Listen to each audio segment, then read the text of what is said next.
It's game night. You're excited, the snacks are out, and you're ready to play some games. But what's this? A group text that John is bringing his new girlfriend? Do I even have any board games for more than 4 players?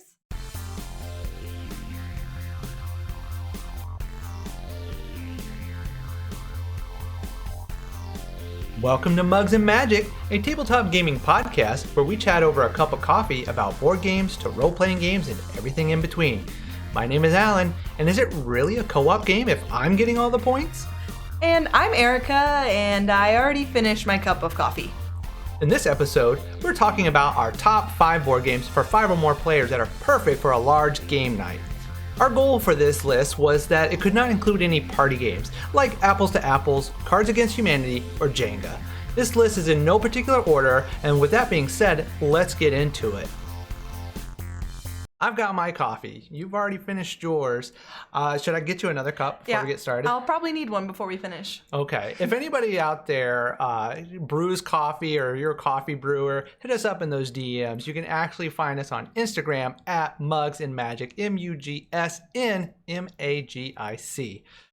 So our first board game on this list is going to be Mission Red Planet. Now it's published by Fantasy Flight Games. It's for 2 to 6 players. Best at 4 players. Your playing time is about 45 minutes to 90 minutes. So what are some of the things that you really enjoyed about this game, Erica? I think this is a quality, like a really top tier game that you should have if you have a large gaming group of 5 to 6 players, because you don't always want to play a party game. You want a strategy game. And this is a competitive strategy game that is a really awesome theme. I love the steampunk space sort of vibe that's going on. You are sending little astronauts to Mars, which is the red planet, and you're trying to take control of the regions, get resources. You're trying to actively compete against other players and kick them out of your area. And it's just a really great game. It has a lot of fun mechanics too. Absolutely. And like you said, I really like how you have these spaceships that you're trying to put your astronauts in, and then you're trying to get to Mars. So you have a board that has Mars and it's broken out into different regions, and Mars has a small little asteroid-like moon. So that's also this kind of side map there. And then everybody gets these little astronaut minis that are color-coded, as meeples are. And you're trying to get your meeples, as many meeples as you can on the map, but you got to get them into the ship first to get them to Mars. And that brings me to one of my favorite mechanics of this board game, which is the turn order mechanic. Now, how this mechanic works is that everybody gets 10 cards in their hand, numbered 1 through 10. And at the beginning of every turn, you have to pick one card out and put it face down, and everybody reveals at the same time, and then you go in the turn order of what those cards revealed. Now, this is a little bit of the strategy of the game, because you don't want to use all your top cards first, because you're going to want to hold those back when you need them later on. So definitely, if somebody comes out and they start playing their 9s, their 8s, and stuff like that, you're going to know that, oh, okay, later on, they only have low cards, so you're definitely going to be able to get to go before them. Exactly. And I really like the strategy that comes with the action retrieval mechanism of the roles being played on the table, because I can look across the table and see that you've already played your saboteur, and I know, oh, he can't mess with me this round. You know, he can't change the route that my spaceship's about to be on. So I can use that strategy to play my own actions. Absolutely. So I think Red Planet ultimately is a game that you should have in your collection. And if you're into the space theme, if you're into not cooperative, but if you're into competitive gameplay, this is the game for you. Speaking of competitive games, this brings us to a very competitive game. My gaming group has gotten heated with this game. Like, we've had to have some house rules in place just for this game. So if you want to keep your friends, maybe not play this game. But this game is called The Resistance. It's by Indie Boards and Cards. It's for 5 to 10 players, generally around 6 or 7 is the best, and it only takes 30 minutes. So you can do multiple rounds of this at your game table. So with this game, Erica, what are some of your favorite points about this game? Okay, this game is a hoot in my opinion because we are bluffing. You're having to deduce who has certain roles. There's hidden roles. You got your traitors and you got the resistance. I don't remember if they're called traitors. Spies, right? Spies, yeah, the spies and the resistance. And you're trying to complete missions and get your side to win. Maybe you want to succeed the mission, maybe you want to fail, but you don't know who you can trust around the table. And that's what gets interesting. Absolutely, yeah. So like every turn, when it's your turn, you have to pick who amongst the party is going with you on a mission, and you don't know if they are a spy or they're part of the resistance. And if you have too many spies that can veto your mission, you automatically fail the mission. And too many fails, obviously the spies win. So you have people who start playing off of each other, start blaming people like, we only failed this mission because you chose Scott to be on your team. It could be heated. And then Scott's like, no, it wasn't me. Like, it is clearly Erica is the traitor in this group. One of my friends is a terrible liar, and so she struggles with this game so much. You can tell she's like, no, I'm a spy, or I'm a good guy. Send me. Yeah, if any of your players have a strong tail, meaning they cannot bluff or lie to save their life. They're not poker players. Nope. If they're the spy, you're gonna call them out easily. So, but it is a great game. Like I said, it's only 30 minutes, so you can burn through several playthroughs of this in a couple of hours, and ultimately it is a lot of fun. It is fun. The house rule, if you just want to know, we call this the Rob rule. Shout out to Rob. He got so heated being accused of being a spy that he just threw down his roll card and showed everyone in the middle of the game, I am resistance. So now the Rob rule is once you have seen your roll card, you give it back to the box. So you don't have any physical proof if you're the traitor or not. Nice. And also with the Resistance, this is just the base game. They actually do have a couple of expansion games. So once you get through the Resistance, you play this a couple of times, look into those expansions that will add some different mechanics that are going to spice things up. Even if you already have this game in your collection, look at those expansions, and this will kind of revitalize this game for your party nights. That's a great point. So the next game on our list is Sheriff of Nottingham, which is really excitingly has just come out with a second edition, which I have not played yet. I'm very excited to get my hands on it. So most of my experience with this game comes from the first edition. The first edition is from CMON. It only goes to 5 players, but we looked and the second edition goes up to 6. So that's a really exciting large group game, and this game is super fun. Set playtime's about 60 minutes, and this one is all about bluffing and negotiating and bribing whoever the sheriff is at that time to let you send your purchases past, so you don't get inspected and see your contraband. Absolutely. Yeah, there's a little bit of some resource trading as you're getting some coins across, and you're collecting cards and building up your hand. But at the same time, about this game is that there's not just one sheriff. That role actually gets passed from each player. So it's not like, oh, I know how Erica or Alan is going to play the sheriff, right. or maybe when it's their turn you do. But that's what I'm saying is just like, it's Erica's turn this time, so I know if Erica's the sheriff, I know that I can bribe me with a coin. Bribe Erica with a coin. Where when it's Alan's turn, I'm gonna need to use a different tack to get through it. And I think that's a very good mechanic for this type of game because it's not a trick pony at that point. Yeah. I also kind of like that in this game, a little bit of role play comes out, especially for players or even for players that aren't usually used to doing role play. We start to just get into the sheriff role or get into the baker role if that's the character that you're playing, and try to be like, dear sheriff, please, I'm in a hurry. Let me get past you really fast. Here's a coin for your troubles. And we just get into it. Nice. Yeah, I definitely feel like this is one of those games that you could probably theme it at your party. So you can definitely get into the Renaissance Fair kind of aspect of it. We should play in costumes. Yeah. So if you happen to go to the Ren Fair or something like that, you can break out those costumes, put those on, and definitely get into character. That's a great idea. And when it's your turn to be sheriff, definitely bring out your mustache. Yeah, definitely bring out your best. You don't have to do voices, but it's always fun to just kind of do change your mannerisms or something like that. And that's another thing about these board games is like when you add something like that to the game outside of just the mechanics of it, you can turn your game night into a great, memorable game night because you're adding a little something that never came in the box to begin with. We're going to go on to our next game, which is Seven Wonders. A classic. You got to have it. It's by Repos Production. It's 3 to 7 players, best played with 4 to 5. It's about 30 minutes of gameplay. And this game is going to be focusing on your hand management. So the cards that you're collecting, you're going to be drafting. And it's all about simultaneous action. So, which is a trend. Yeah, we like that. Yeah. Simultaneous action, if you're not familiar with that mechanic, that's when everybody picks a card or some other a die or whatever the game is, and you're all selecting that out of your hand or your pool or whatever it is, and you're not revealing it until everybody has chosen, and then you all turn it over or reveal it at the same time, and then everything happens at the same time. So that person's action goes all at the same time, and you resolve it as all in that one turn. So you never know what the person to the left of you or to the right of you, what they're going to choose, how it's going to affect your play.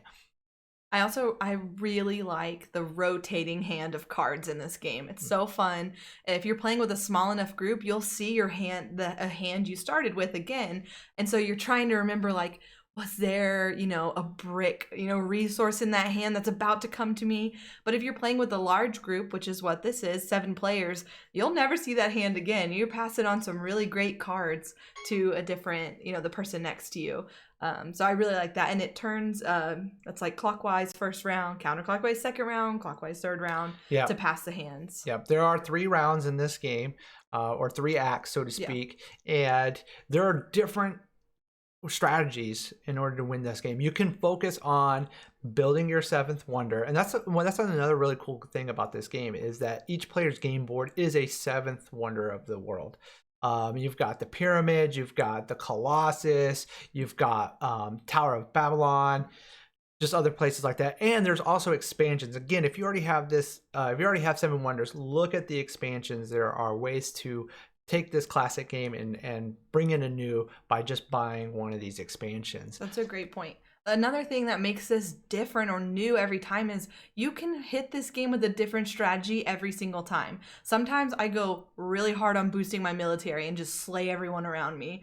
Sometimes I'm really into the science or that's just the cards that I got. I'm trying to make my science sets. Every single person around the table can be doing a different strategy, and maybe it's successful and maybe it's not. And at the end of it, you total up your points, and it really can become a nail biter. Like, absolutely. Like you're sitting there totaling it, and you're like, I'm at 146. I'm at 147. It's like, it comes down to like a point difference, unless, like I said, I'm slaying it and I'm getting all the points. So it's not really no co-op. It's no contest. All right, last game on the list is. Should we drum roll? No. Last game we have on the list is Betrayal at House on the Hill. This is a game by Avalon Hill, and the base game is 3 to 6 players. They say it's best with a bigger group, so from 5 to 6.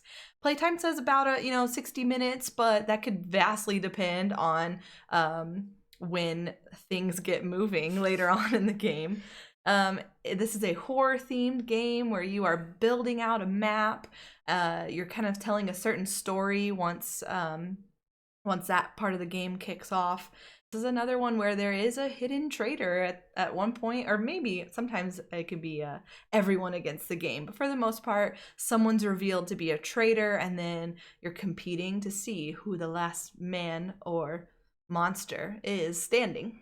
We talked earlier about theming. This is a perfect game for any sort of Halloween party that you're throwing, or if you're just throwing some sort of like horror night party, something like that. This is a perfect game to have as part of that sort of theme party.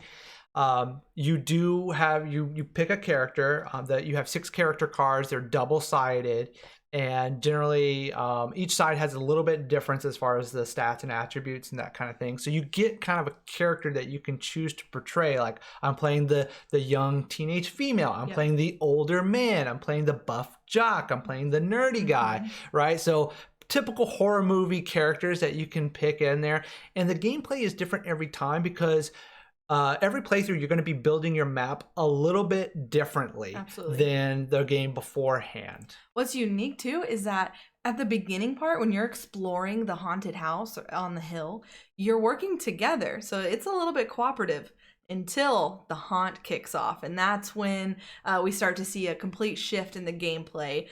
Someone is revealed to be the traitor. Rarely is it everyone's on the same team and then the game's a traitor. For the most part, someone will be a traitor, and then the story kicks off at that point, and you're trying to, like I said, be the last person standing. Right. And then when the traitor is revealed, the traitor's goals are never the same. There are a couple of different scenarios that the traitor could be trying to kill everybody, could be trying to just kill one person, could be trying to open up a big tunnel in the bottom of the mansion. So their goals are different. You never know what their goal is going to be.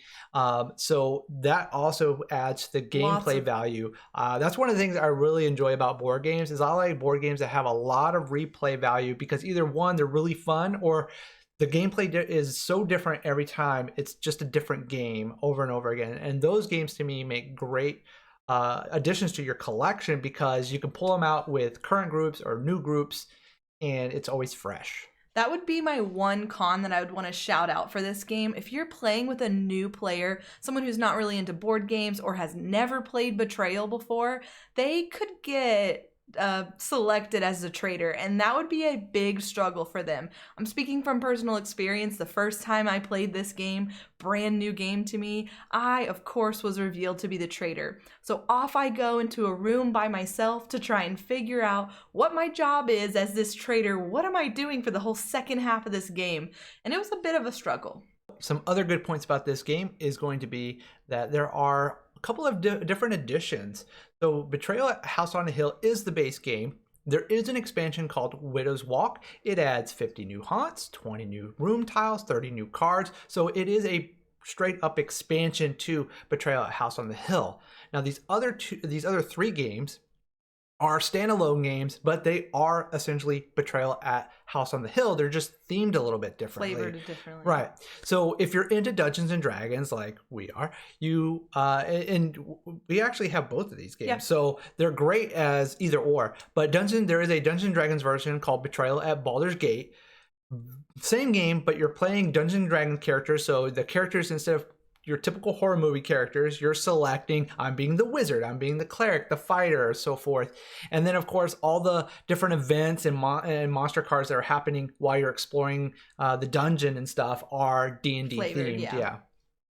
There's also the new Scooby-Doo Betrayal at Mystery Mansion. That is definitely on our wish list. We want to check that out. It looks adorable. I could definitely see us getting into the roleplay aspect of being the Scooby-Doo characters on trying to figure out a mystery. And then lastly, there's Betrayal Legacy. Alan, you're not a huge fan of legacy games because you like to replay things, but I would say, gotten my money's worth out of my Betrayal Legacy box. We have played it many times through this campaign, and it's really cool to see permanent changes happening to the map tiles that come out in later games. So I like it. Here are some honorable mentions. Obviously, we can go on and on and on about all the different games that you can add to your collection for these big parties, but we'd be here for a long time. So we're just going to mention some games that we'd like to play and or that we feel like are good choices for a big, large party. And if there's something that we've missed, like, we want to hear it from you. If you have a gaming group that's 7 players and y'all play the heck out of a certain game, like, let us know. We would love to put it on this list. All right, so here are some that are from my list, which is going to be Dead of Winter. Dead of Winter also has some expansions, but this is great.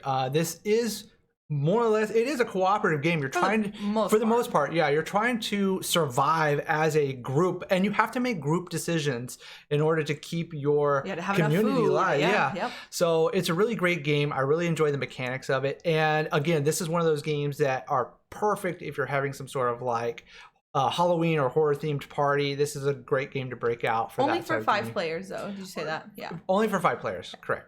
One on mine, an honorable mention that I could talk way long about and tell some hilarious stories on is Dixit. Dixit goes to 6 players. I want to get every single expansion, so my birthday's coming up. You could get me a Dixit expansion, and I would be very happy with that. This is a super fun game, especially if you're playing with your really close buddies. You got inside jokes for them to try, and you give them a clue to try and guess your card. And again, I could go on and on, but it's a little more on the party game thing, side of things, so that's why we didn't include it in the list, but it is a great time. All right. The next on my honorable mention list is going to be Ticket to Ride. This is a great game. It's 5 players, but it's a great game. Everybody gets to choose their own meeple color of train cars. And then depending on what version of the game you get, there are different versions, but they're basically different maps. So you have Ticket to Ride, the base game, which is a map of the US. And then you have stuff like New York or Nordic, Japan, which are just different maps and just kind of different little meeples and stuff like that. But it's really colorful, it's fun, and the whole goal is that you're trying to build your train the furthest along, connecting train across. I do enjoy this game despite... I'm surprised this made your list, Alan. Despite that my wife beats my ass at this game every time, I still enjoy this game. I would still list it on my top party games. My next one is Tiny Towns. It is an adorable little game for 6 players where you are filling in certain patterns to build certain structures to then fill your town. And I don't want to go too much more into it, but it's a pattern building game. It can get a little frustrating because at least one of my friends gets really frustrated with it because of the pattern that, it's hard for her to visualize in her head. But I love that game. And then the last on my list, even though you didn't want it on the list, Erica, I tried to veto it, everyone. Is Small World. So if you like games like Risk, like I did when I was growing up as a kid, Small World is great because it's like a little tiny version of Risk in the sense that it's a much smaller map. You only have about 7 or 8 rounds to get as many of your resources out there. And depending on which Small World version you get, it's themed. So if you get Warcraft Small World, I'll play it with you. Okay, that's definitely, you guys heard it here first. Please go ahead and send your dollary dues over to us so that I can get Small World Warcraft version and I can finally get Erica to play this game. Again, I don't like it. So that brings us to the close of this list. Thank you so much for listening. We've really enjoyed talking about these games that we feel like you should add to your collection for a big party night. Let us know, did you agree with our list? Is there anything that you would include? Hit us up in the DMs over on Instagram or Twitter. We always like to hear from you guys. Absolutely. So make sure to subscribe to our podcast, follow us on social media, and until next time, stay caffeinated, friends. I need to go make another cup.